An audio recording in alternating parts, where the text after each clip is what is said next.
Then we're going to change the oil, the oil filter, and then we're gonna drain the coolant and fill it with new coolant, and we're gonna rotate the tires, and that's what we have on the schedule today. Alright, so we've got our jacks, our jack stands. This is what we need for the transmission, our fluid and filter. We'll put this, everything will be in the description and everything. Got everything we need for our oil change. We're also going to be installing a Fumoto oil change valve. If you're not familiar with that, I'll explain it at the time. And then for our transmission fluid, got this special funnel. We'll talk about that when we get to that as well. And you probably noticed the car was running. Before you change the oil, you want to run your engine, but before you change your transmission fluid, you want to actually drive the car to get the transmission fluid warmed up. So we're going to take the car out for a short drive. It's been running for several minutes. It's in the 40s here this morning. So we're going to run it down the street, probably about a mile or two, turn around and come back, so it'll get a few miles on it to get that transmission fluid warmed up. All right, let's get started.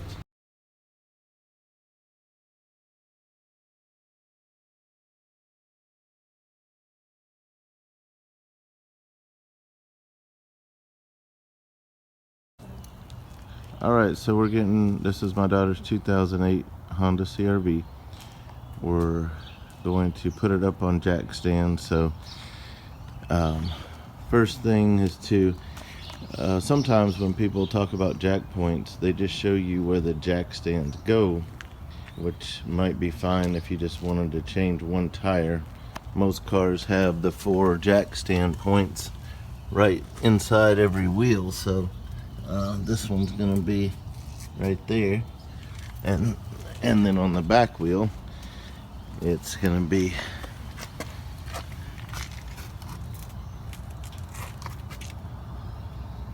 right there.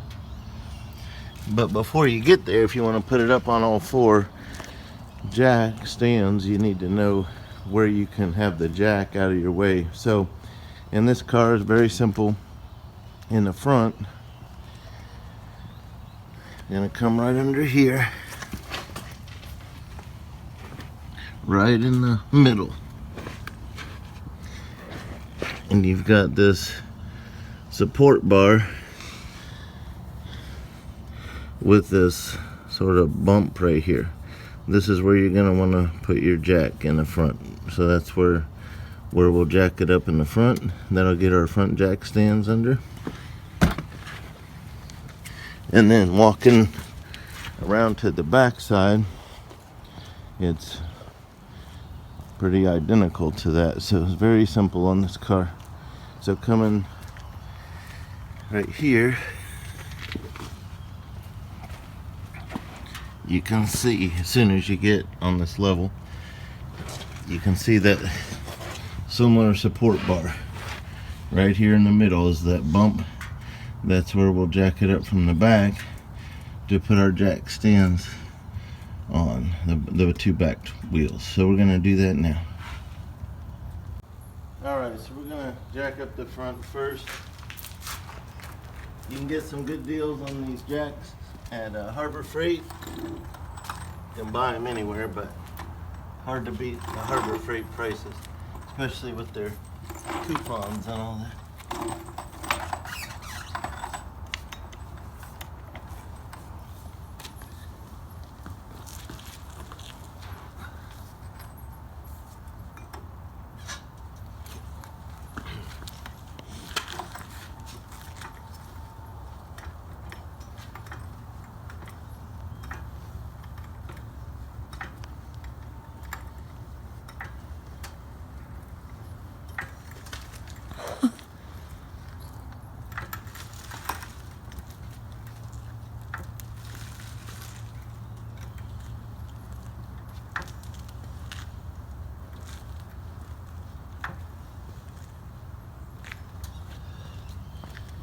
We got the tires off a couple of inches.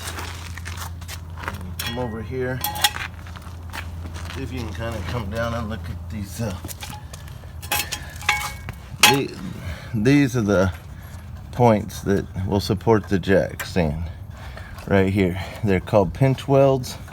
So we want our jack curve to be right in the middle, cradling that pinch weld. So we're going to pull our jack up.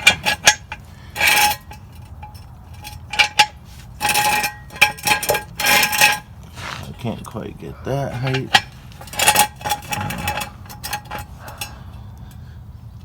I probably want to get one more tooth on that so that I don't have a problem when I get to the rotating of the tires. So I'm going to go ahead and jack it up just a little bit more so that I can get that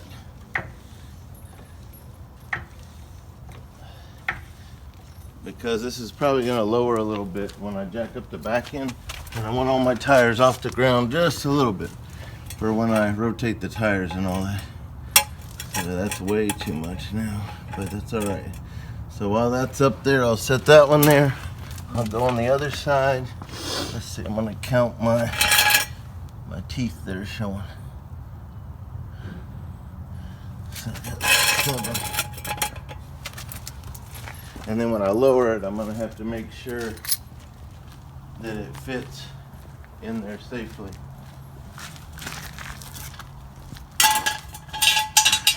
1, 2, 3, 4, 5, 6, 7.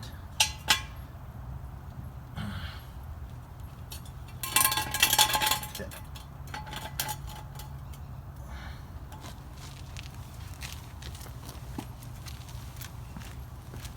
I'm going to lower this very slowly by rotating this counterclockwise just very slowly to let it down. Okay, now I'm going to stop it and go check, see if I'm lining up with my middle.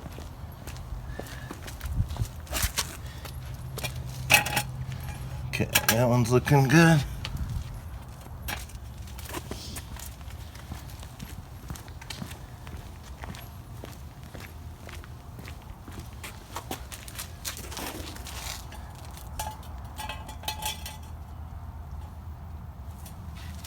That one's looking good. So you see how I had to move that one because it changes things when it starts to come down. Alright, so now I'm going to go the rest of the way very slowly.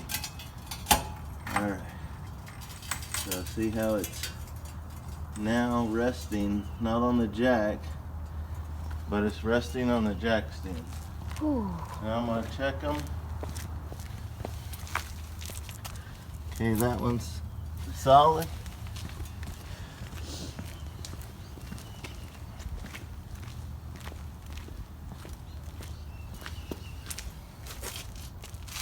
That one's solid. Now, when I jack up the back, it's going to change things a little.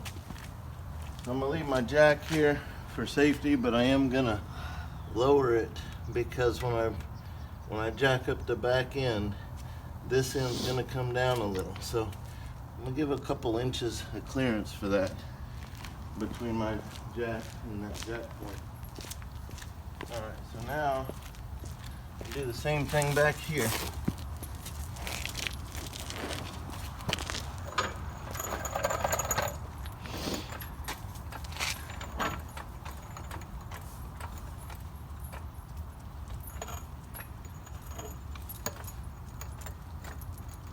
Alright, so I'm right in the middle. Got a little helper here. Hi.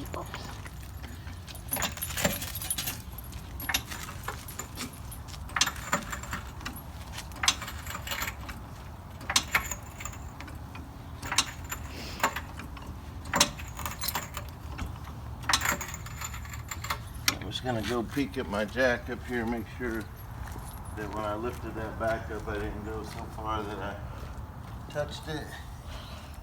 And I did, so I'm gonna go ahead and lower this a little bit so I don't cause any problems. Alright, so now we'll get the last ones in there. Alright, 1, 2, 3. Alright.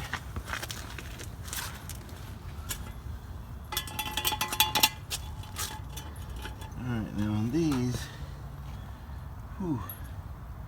If I come down that far, I'm gonna end up touching my tire, so I'm gonna have to go up one higher back here. Yep, I'm gonna have to come up one, maybe up there, because the tires are now touching. We'll see. So I'm gonna go up 8 teeth on the back. I may have to lift the front up just a little bit. It's the first time I've done this with this vehicle. So what you can do when you figure it out, you can write down how high your jack had to be.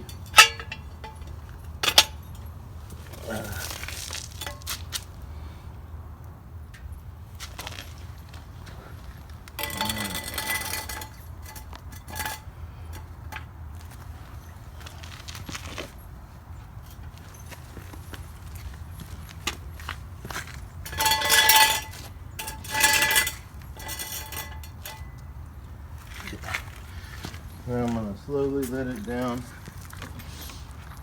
about an inch. Then okay, I'm already touching over here. Make sure I'm in the middle. Okay, that one's good. Over here.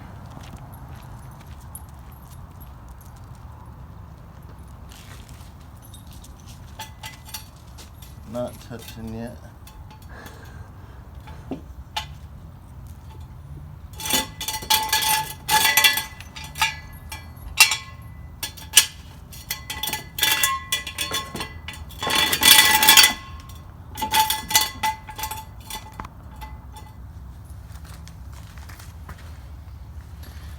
Okay.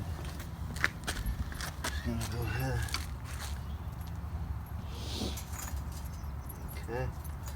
So I'm gonna go ahead and let this down about an inch. Now I have to go look at my front.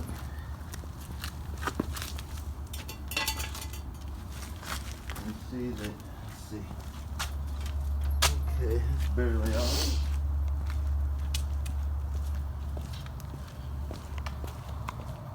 That's barely off.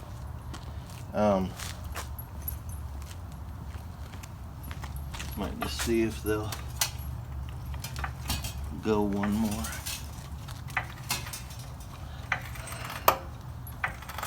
So this does take a little time to do it right, but this is keeping a car off your body. So this is the safest, most important part of this whole thing. So what I might have to do is just use the jack to lift it up a little when I rotate the tires.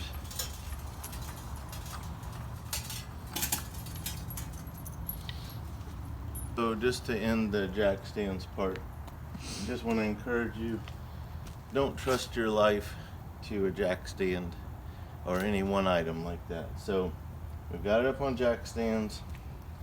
The problem is you can't leave your jack in the front in place and still get under there to do work, because you got to work in this area to do almost everything. So you got to find a spot on your vehicle that will support it and not be in your way. So on this vehicle, I moved my front jack over to this passenger side, and if you can kind of come down here a little bit, you can't just jack anywhere up on the frame. It's got to be part of the main frame support.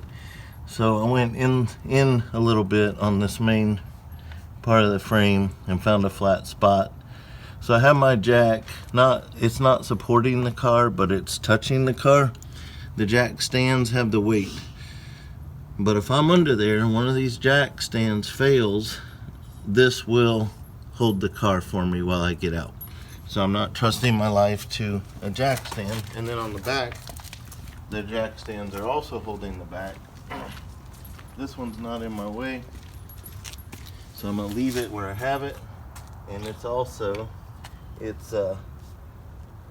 not supporting, but it's touching. So if a back jack stand fails, this has got it. So never trust your life to a jack or a jack stand. I'd always have two things in place, because literally your life is at stake. I've known people personally that died trying to save money working on their cars and had a car come down on them, and it's not worth it. So always make sure you've got two things at least to support the car. All right, we're gonna get started with our other maintenance now.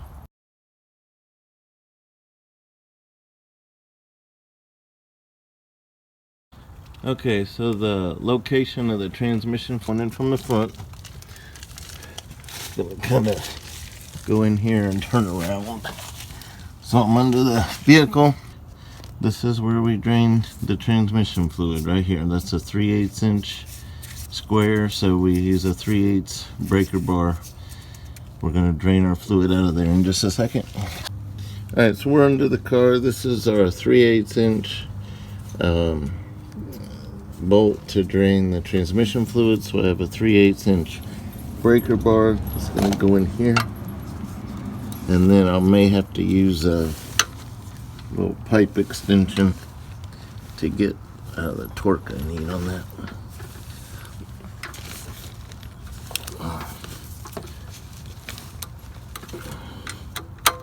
Okay, so what I usually do on these is get that in, and then I get a pipe to fit over the breaker bar.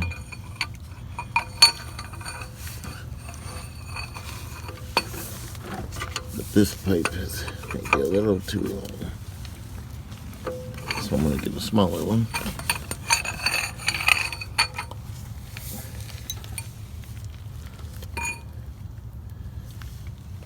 The 3/8 inch breaker bars are just short. The 1/2 inch breaker bars are long enough, but these can be short when you're dealing with these bolts that haven't been off in a long time. So this will give us a little more.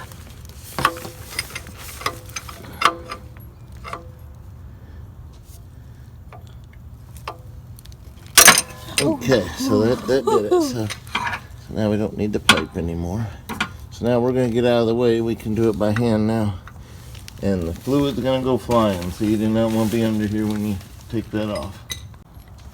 Alright, so we got this loosened. Now that fluid's going to come flying, so I want to kind of have my hand where I can get out of the way.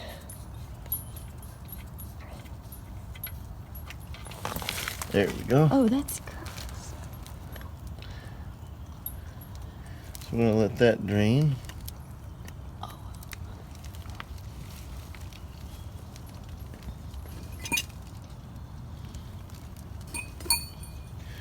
Alright, if you can kind of show this bolt, this is a magnet, so it's meant to get metal shavings out of the transmission.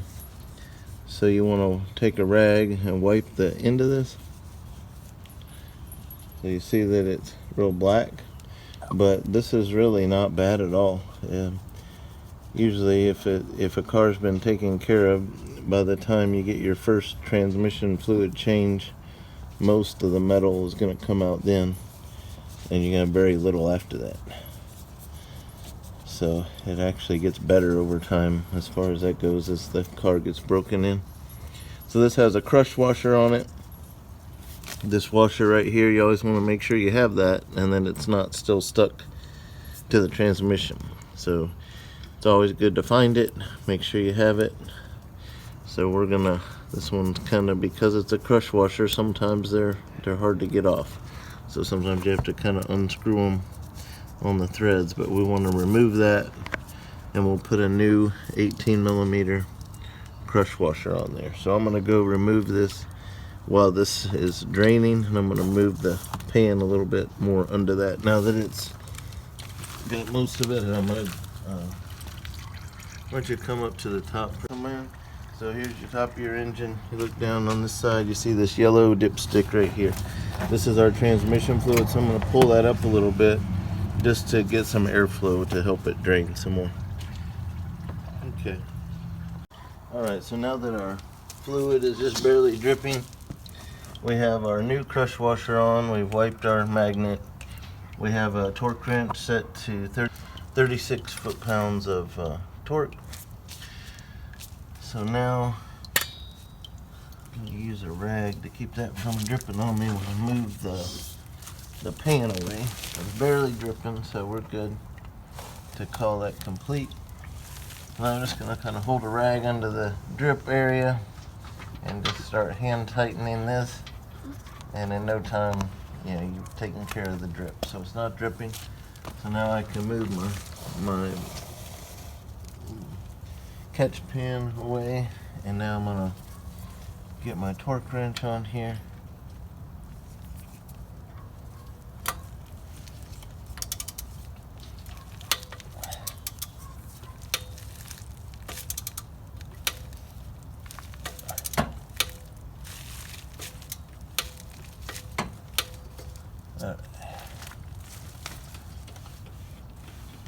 Alright. So we've got that on.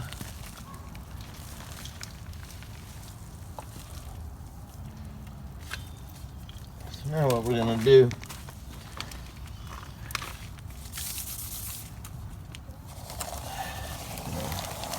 get our fluid here. And the thing about transmission fluid changes. You know, most cars, they'll say 30,000 miles. You definitely want to stick to that, because in a car like this, the owner's manual tells us that it holds 7.4 quarts, but in a transmission fluid change, you're only getting out 2.7 quarts. So it's very important that you do that, because a lot of that fluid is old and it stays in there, and it's designed to do that. So you don't need to worry about it, but you definitely don't want to push this more than 30,000 miles. So it tells us we should be adding 2.7 quarts, but just to make sure, I want to see what we actually got out of there, just so I know how much was in there that came out, because what I add should be almost the same as what we took out. So I've got a little measurement picture over here. It says it's 2 quarts. So we're just gonna kind of see what came out.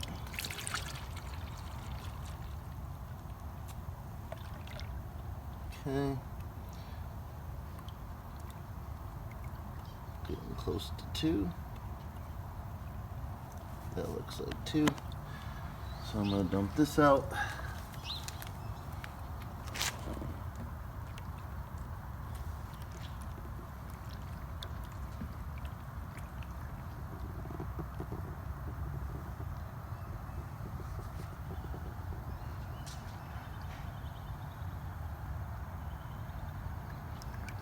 So there's 2.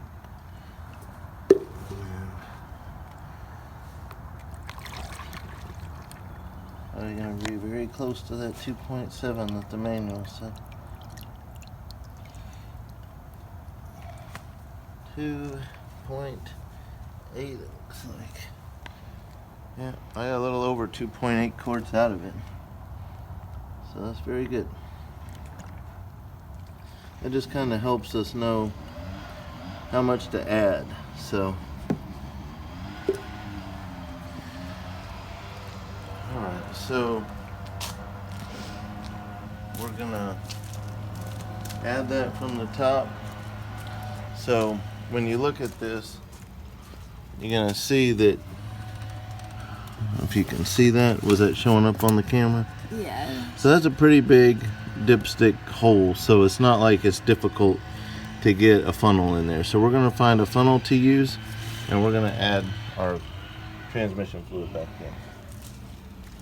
Alright, so the owner's manual on these says to use ATF, that stands for automatic transmission fluid, -Z1. But years ago Honda replaced ATF Z1 with ATF DW-1. So that's the correct fluid now. ATF DW-1 says 2.7 quarts, but as you saw, we took out like 2.85 quarts.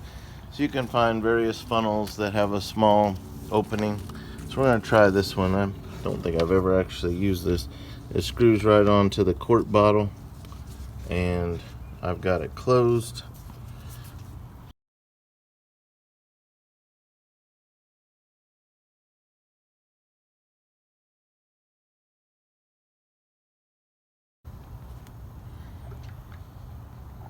This is going so slowly, I think a funnel with a small tube would be faster. So we're gonna switch methods here. Okay, so I had forgotten I had this. So this is a transmission funnel.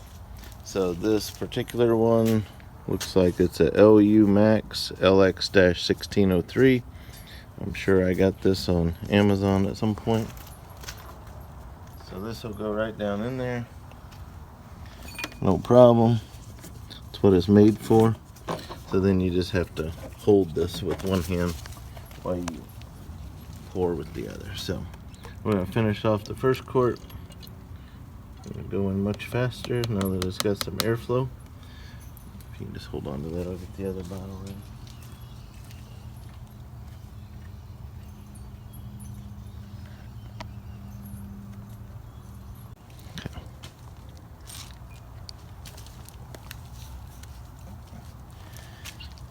Alright, Kristen, you want to put in the... Here, just unplug it. Just unplug it. I'll just edit all that out. Here, take this. Okay. Okay, hold on. Alright, Kristen, you want to put in the second quart? Yep. Just make sure the hose is in the yeah, it is. It's transmission.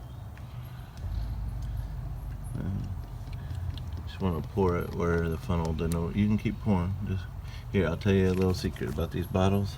Hold them upside down. They pour better. This way. Oh. Yeah, pour that way. You can just kind of keep pouring slowly. So this is our second one, so we know it takes all that one. And then on the third one, we'll kind of watch what we do. Now go ahead and hold it upside down.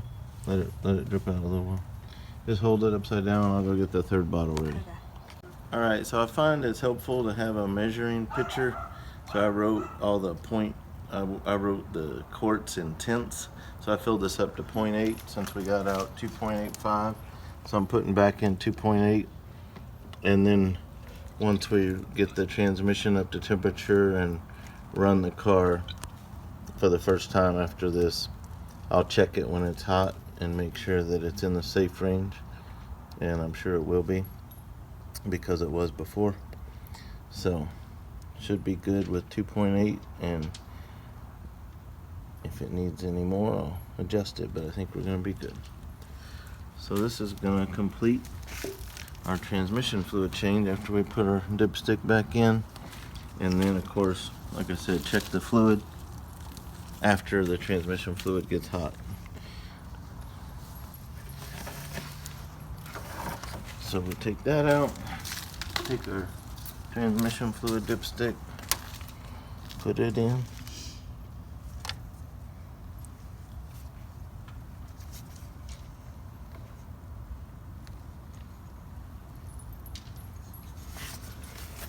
So if you had trouble seeing it because it's dark, just remember it's the yellow handled dipstick. It's the only thing down there that you're gonna see, because the oil goes in over here with this orange, so there's really no mistaking it for anything else. Got this little yellow hook on the end for your finger to go into to grab it.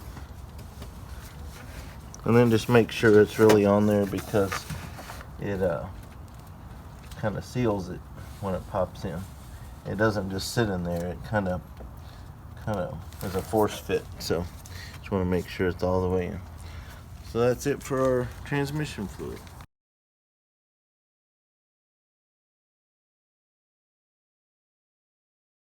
Alright, so we're going to change the oil. So all Hondas use the same Honda oil filter. Honda number 15400-PLM-A02. All the Hondas use that. One thing you want to do on your new oil filter is just take your finger. This is the oil for this model, 5W-20.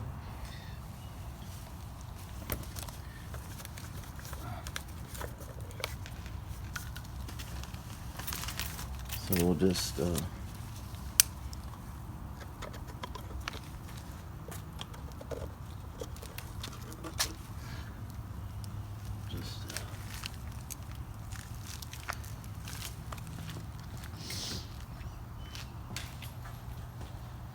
just take your finger, just get a little bit of the new oil on your finger, and take your new oil filter and just put a little oil on this seal ring right here.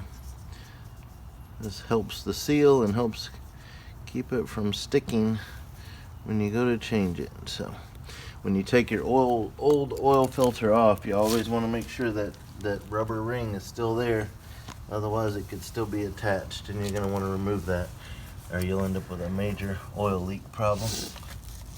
Alright, so we're going to use this oil filter wrench to get the other one off. You just slide it over and then you use it at adjust. So we're going to take that oil filter off, and then when we get to our drain bolt, it's a 17mm socket for our drain bolt. So let's get started.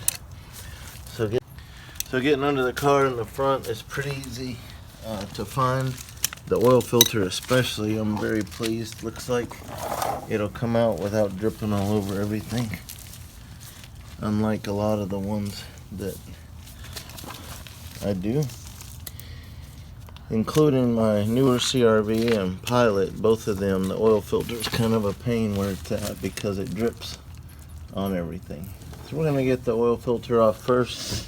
Let me just show you underneath here where that's at. So kind of turning around here, you'll see this pan under, and it may not pick up on this video, but actually, yeah, there it is. It says engine oil.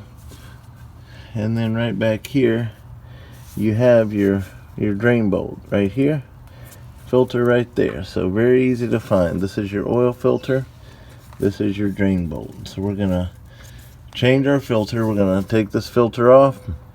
I'm gonna clean the area where it attaches, make sure our rubber ring is on there. I'm gonna put our new filter on. Then we're gonna take our drain bolt out and let our oil start to drain. So this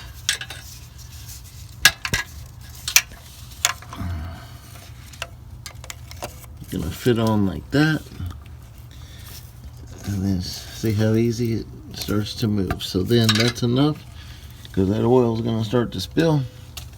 So then I want to get my drain pan underneath where that's going to drip. I just take my hand and start loosening, and it's going to make a mess. I like where, like the Subarus, put them on top, where you just open the hood and they're upright and you just unscrew them, your hand stays clean. These, not so much. So be very careful if your engine oil is still really hot when you get to this part, so you don't get burnt.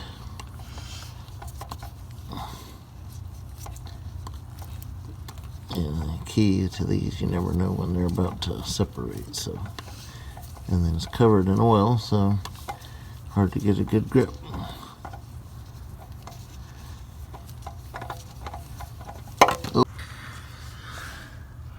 Alright, so we got our oil filter off of here. We got it sitting in the pan where the oil dripped out. Just take a rag and we just kind of clean all the surfaces where our new one's going to go. So I clean the threads and I clean the face of the metal, so I can really see that everything's in good shape.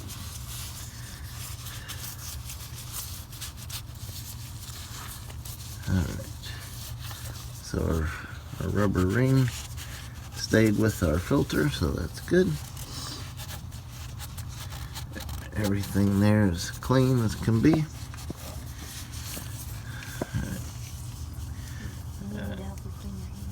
If you can just take that rag and wipe that glove off a little bit, because I don't want it to slip when I put the new filter on. Alright, I just you can just hand me that new filter.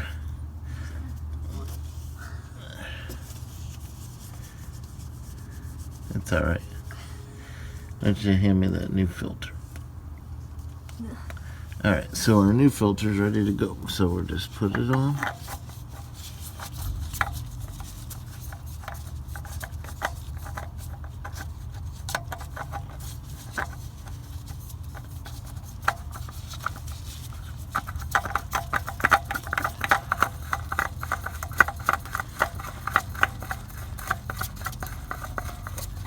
So you really don't need the wrench to put this on. So it's kind of contacted the base now. So now I just kind of hand tighten. And then when I take this glove off, since I got this oil on it, I'll hand tighten it again with a clean hand. But that's probably all it needs actually. So you just want to hand tighten that. Alright, so so we're going to loosen this, and then that'll drain our oil into our pan. So I'm going to do that now. I'm going to have to get rid of my phone so I don't ruin it. Alright, so we got our drain plug out, our engine oil gushing out. This is my drain bolt, and you'll see it's got a crush washer on it. So if you're going to keep using this bolt, you're going to want to change that crush washer. So you see my hand oily. Of course I got the gloves on, but taking that drain bolt off is always going to be a little messy, and so you're going to see a optional solution you have for that. So normally what you do after that oil dripped out, we've already changed our filter, is you change this washer. You always want to make sure that washer came off and didn't stick to your oil pan, or you'll have an oil leak. And so you'd want to change this crush washer, and then you would tighten that up to, I believe it's 29 foot-pounds of torque on the oil drain. Yeah, so these are crush washers, so sometimes you have to kind of unthread them like this. They sometimes won't just pop off. And so anyway, that gives you a good seal. But I'm going to save this, and I'm going to change my gloves and show you a product that I like to use since I changed my own oil. Okay, so this is a product I'm putting on. This is our first time changing this oil. So this is called a Fumoto valve. This is model F106SX. This would fit basically any Honda product. Some are going to need a spacer depending on the design, but this does not. And so our bolt, underneath there are bolts on the back side. So we undid the drain bolt, the oil goes shooting that way. So what we're going to do with this valve, this is a special design valve, where this is going to take the place of our drain bolt, but you see it has a hole in it. It's going to allow the oil to drain through that hole where it's threaded in, and then it's going to allow it to go wherever we want it. So I'm going to put this in like this, with this O-ring up against the oil pan, with this bolt replacing my drain bolt, just like that. It's got another lifetime seal right there. And what this allows us to do is drain the oil straight down with no tools. It's got this lock on here for safety if you're worried about that, but there's really no way, if you look at this valve, that a spring valve like this, a spring-loaded valve, it's not going to ever accidentally get depressed and rotated 90 degrees. And what that allows the oil to do is go through the drain bolt and out the bottom into a drain pan, which means for future oil changes after we put this in, and we're going to tighten this up to 29 foot-pounds of torque just like the regular drain bolt. It means that in the future, after we put this in, oil changes are going to be reaching under the car, putting your drain pan directly below this, your catch pan, and pushing in and rotating 90 degrees, drain your oil. When it's done draining, you push in, rotate 90 degrees, and it stops, and you're done. And it's clean, and I've been using these for years, never had one fail. Got one on a Pilot CRV, had it on a Subaru WRX, had it on a Honda Odyssey. Don't think I used it before that. So I think that's everything that I've used it on. But I've been using them for many years. So we're going to put that on in place of our drain bolt. This is last the life of the vehicle. And if you ever saw it move, you could always just make sure that this was torqued down to 29 foot-pounds. If you ever wanted to check it, you just put a wrench on there and tighten it if you were, but I've never had one loosen. So we're going to do that now. Okay, so we're dripping just a little, so I'm going to take this rag, really clean off the surface really well, because this is the last time it'll be exposed. So we'll make sure there's nothing there. Looks clean. We're going to start putting this bolt in there. All right.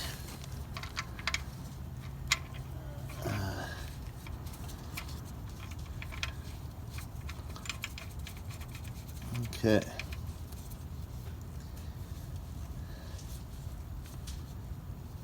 Okay.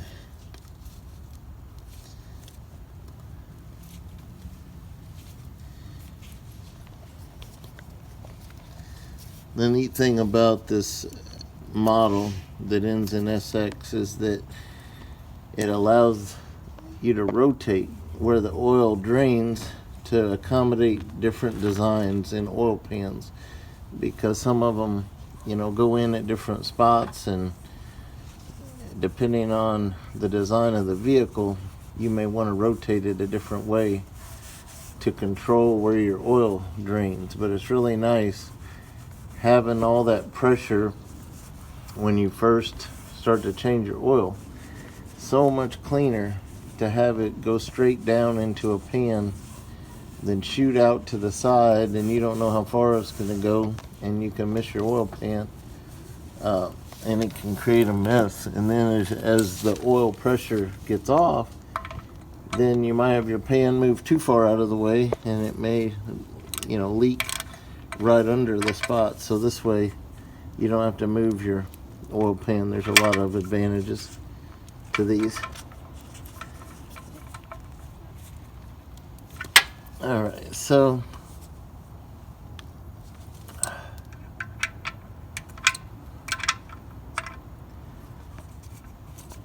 I'm gonna torque this down to the 29 foot-pounds.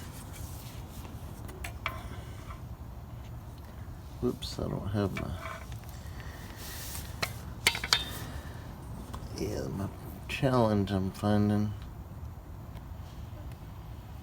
as I rotate it, the whole thing's wanting to rotate as I tighten it, so I'm trying to figure out how I can kind of keep this over that way while I do that. Okay, so this is what the Fumoto valve looks like when we're done. So we got our oil filter, we have our drain pan, we have our bolt that goes in like our other drain bolt. So this right here is what we torque down to 29 foot-pounds. What you'll find that since this rotates, so you can aim where you want your oil to drain, it'll swivel right here. So while you're tightening it, it may want to come this way. So what I did was I grabbed a crescent wrench, and the shape is square right there. So I just have a crescent wrench on there, and I'm pushing to the right while I'm torquing that down in order to keep it straight. So now that I got it torqued down to 29 foot-pounds, we're good to go. The only thing when you use this, you just got to make sure that once you're done draining the oil, that you close that valve. So the valve should be in the closed position right now, and then next time I want to do an oil change, I would push in and go let's see, yeah, push this way and open like that, and then close it by going like that. So it's that simple. That's the Fumoto valve. Now we'll just add oil at the top, and that'll complete our oil change. We'll of course check the oil level after we've ran the engine for a while. Alright, so now we're going to add our oil. It says 4.4. I'm going to add like 4.2, run it for a while, and then get my level right. So the oil goes in right here. It's at 5W20. Definitely recommend full synthetic. This is a 5-quart mobile one, and it's extended performance, high mileage. It says it protects for 20,000 miles, and for engines that have 75,000 miles or more on them, we'll probably change the oil every 5,000 miles. I definitely wouldn't go over 7,500 miles. Oh yeah, I was going to do a point. Okay, we're just going to go to there. Alright, come on over here.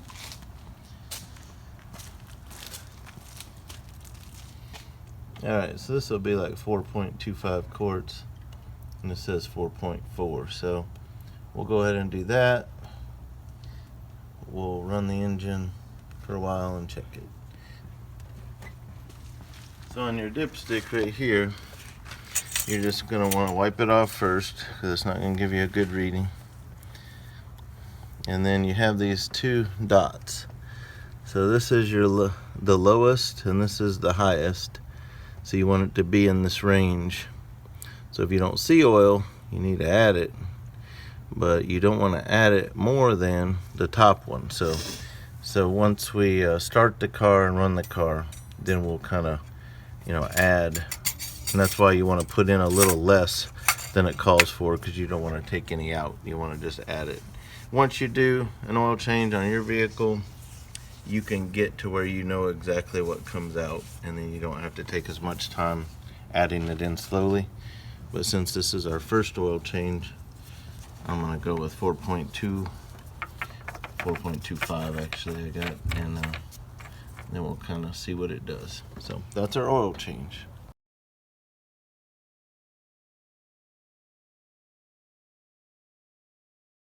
Alright, so now we're going to drain our coolant. It says that it'll take 1.32 gallons will come out. So you just get under here. I'm not sure if I need a tool or not. I'm about to find out. Right here in the middle, right here in the middle, there's this hole, and this white plug right here just rotates, and that's what drains your coolant. So you just position something underneath that, and that's all it is to drain it out. And we already loosened the cap on the top, so the engine's cool, it's not hot. You don't want to take this off when the engine's hot, it can blow out. So anyway, we just have it sitting on there so air can flow. So we're going to do that right now. Let's go ahead and see if we can just turn this by hand, or if I need to go get a pair of pliers or something. Okay.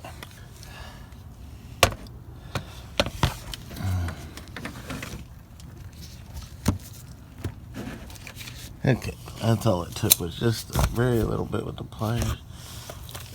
I don't know. This is going to start pouring out.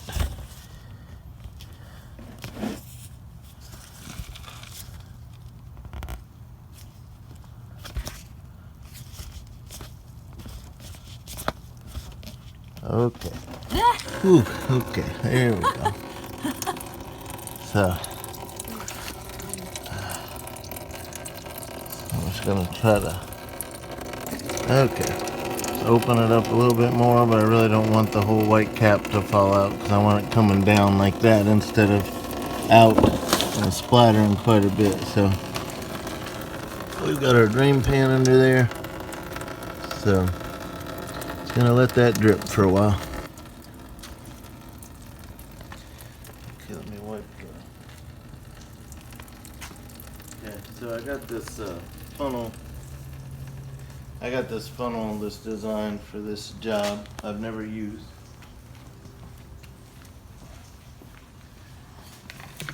It's called, the brand is Lisle, L-I-S-L-E. It's a 24680 spill-free funnel. It's made for this particularly, so you don't spill coolant when you're trying to get all the air out of the system and get it back in. So we're gonna open it up and look at all these attachments that it comes with, because it's supposed to fit every vehicle with whatever size of cap attachment that it has.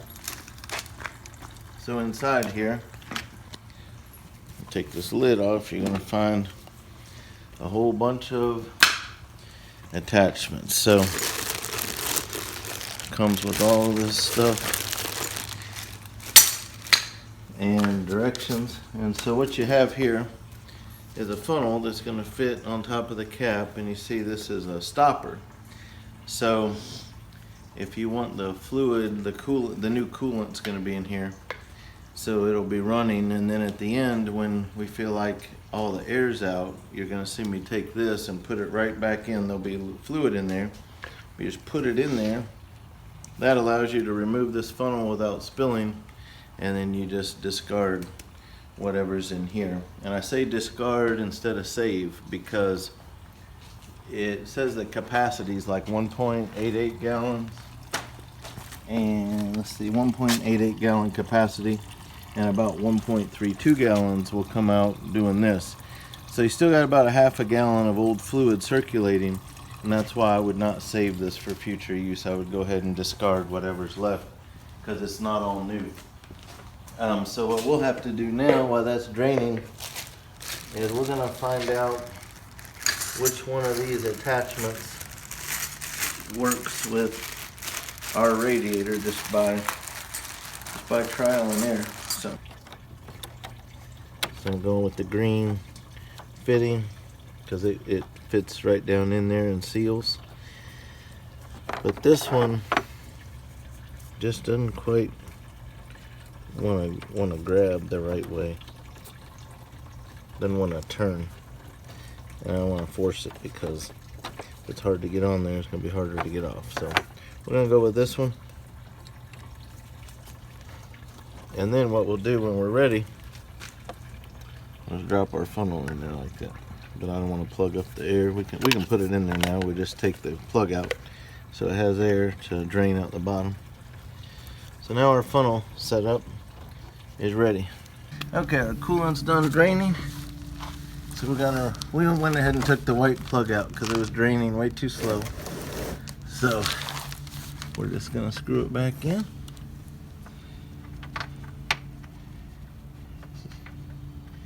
Don't need any tools for this, but I am gonna take my glove off because I can't hardly tell what I'm doing. Just gotta get those plastic threads lined up to get it started, and then you just do it by hand.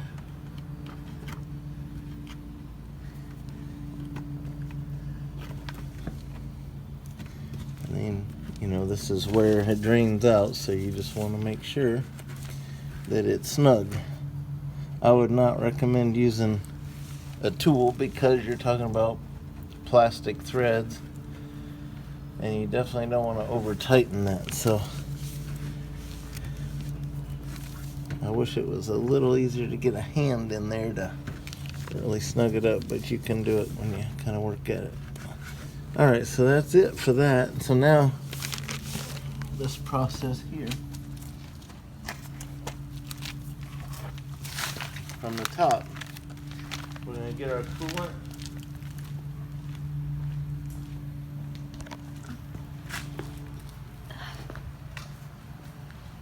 And again, we don't have to measure this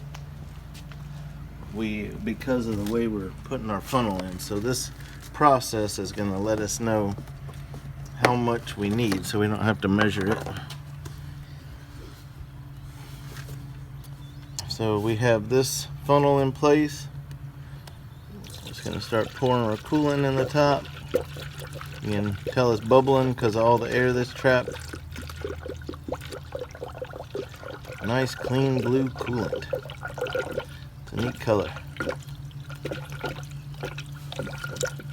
It's almost like a teal in the sunlight. Actually really cool.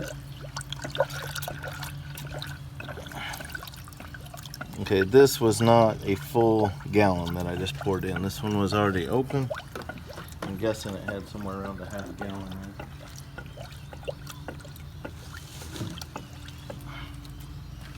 So while it's cool, yeah, let's see.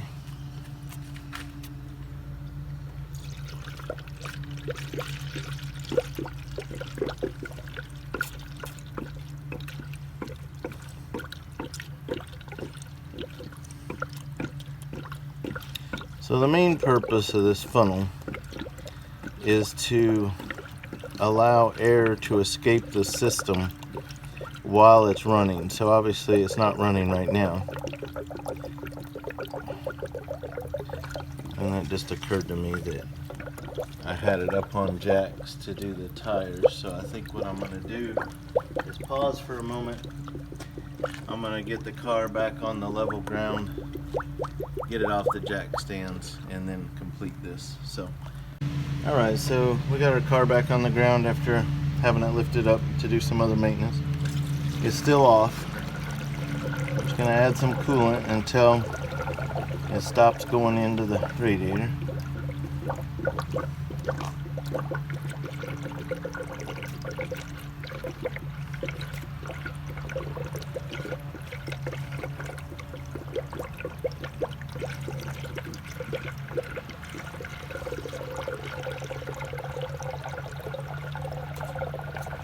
It's thirsty.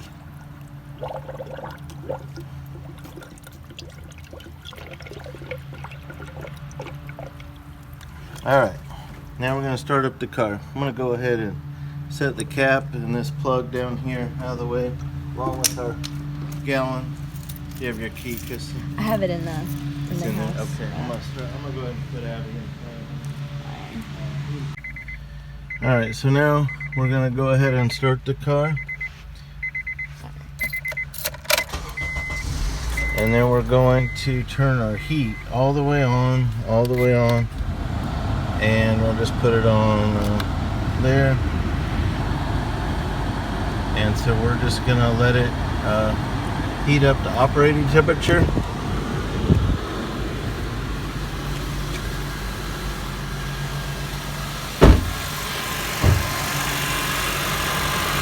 So what'll happen is as it runs,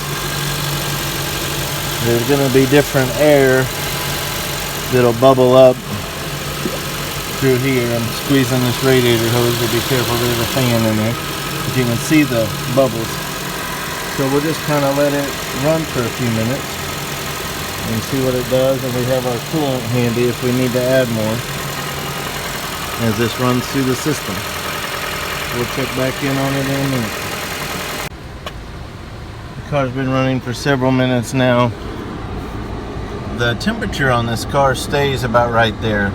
A lot of cars, the temperature gauge would go all the way up to the half, but this is normal for this car at full operating temperature. So the heat is blowing out hot. I'm gonna go ahead and turn it off because it is burning up. So the heat has been on, it's reached full temperature. So all the air that's gonna come out has come out. So what we're going to do now is take the yellow plug. So I'm going to put this plug in the bottom here, press it down. Here's the original cap. I'm going to go ahead and use a rag just to catch any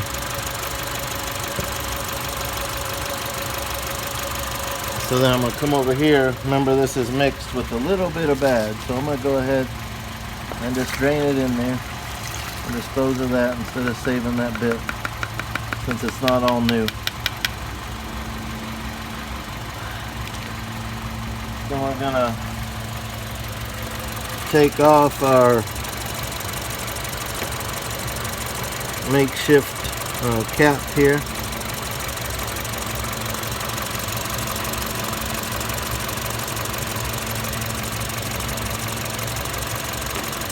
This little thing here. We're going to put our regular cap back on.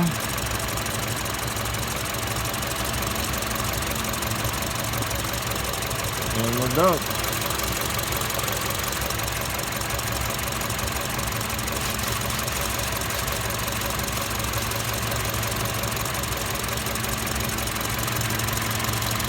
And our reservoir is up to max. So that did fill everything up.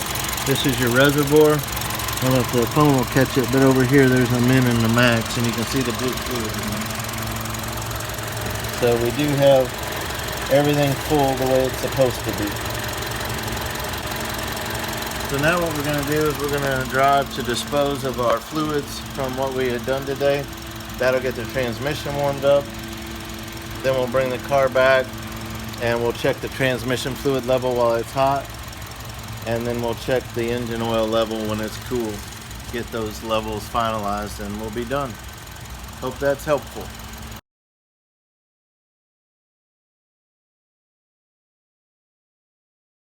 Alright, so we're going to do a tire rotation, or we're also doing some other maintenance. I got engine coolant draining right now. We're going to go ahead and, this is a 19 millimeter lug nut. I'm going to take the front ones off, rotate them to the back on the same side, and we'll take the back tires off and put them on the front on the opposite side. So we'll just start by taking these off. Already got them loosened. You want to loosen them before you jack up the vehicle.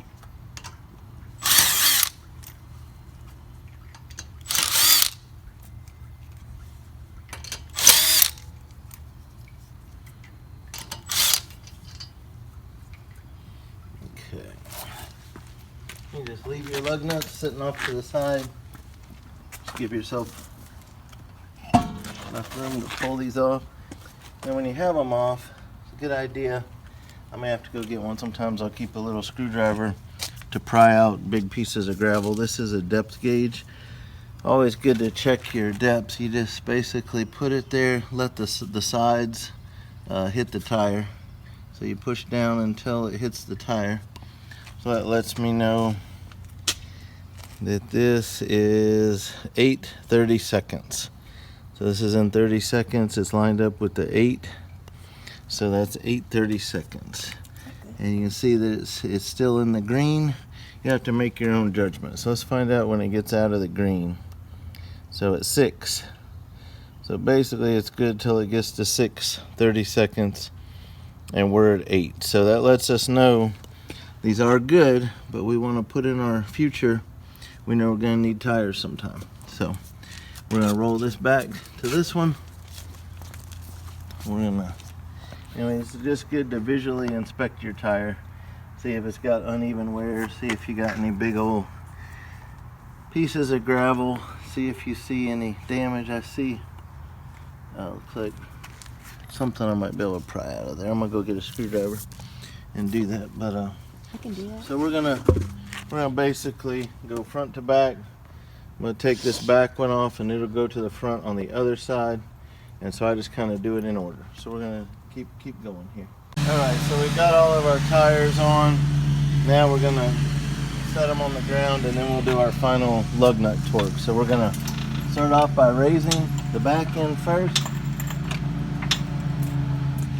Just enough to drop these jack stands, get them out of the way.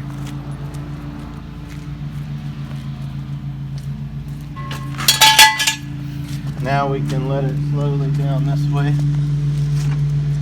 very slowly.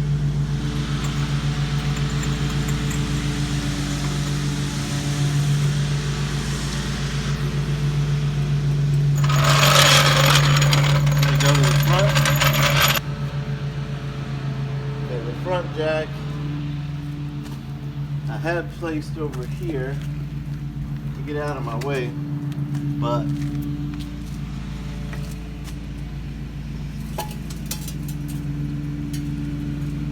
I'm going to get it back over to my preferred jack point.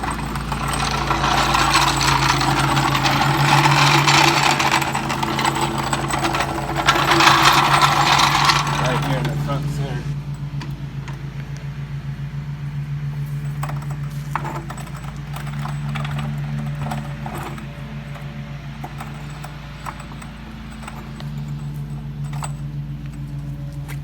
Okay. So now I'm going to jack it up here.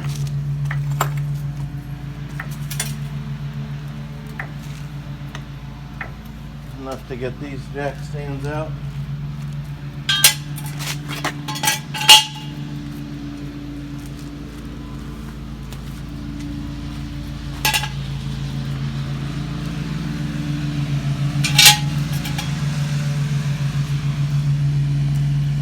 let it down slowly.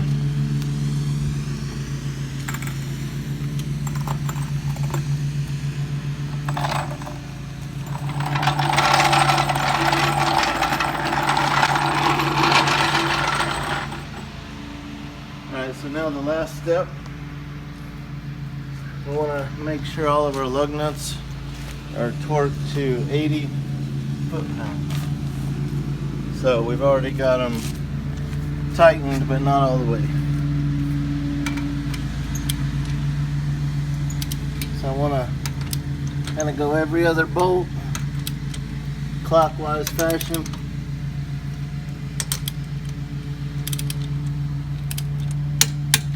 Okay, until you hear that click.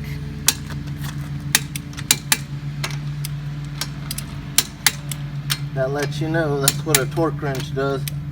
Lets me know when I've got it set at 80 foot-pounds. And just to show you, if you can see this torque wrench, there's an 80 foot-pound line. 80 and 0 is 80 foot-pounds. And so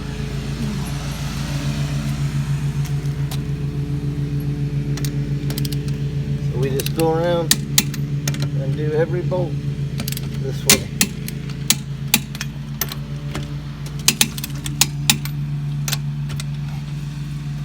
And on air pressure for tires, never look at the tire. It's going to give you a number that's way higher than you want to use. So on every vehicle, no matter what tires you have on it, you want to open the driver door. You want to look for this sticker, tire and loading information. Front tire, 30 psi. Rear tire, 30 psi.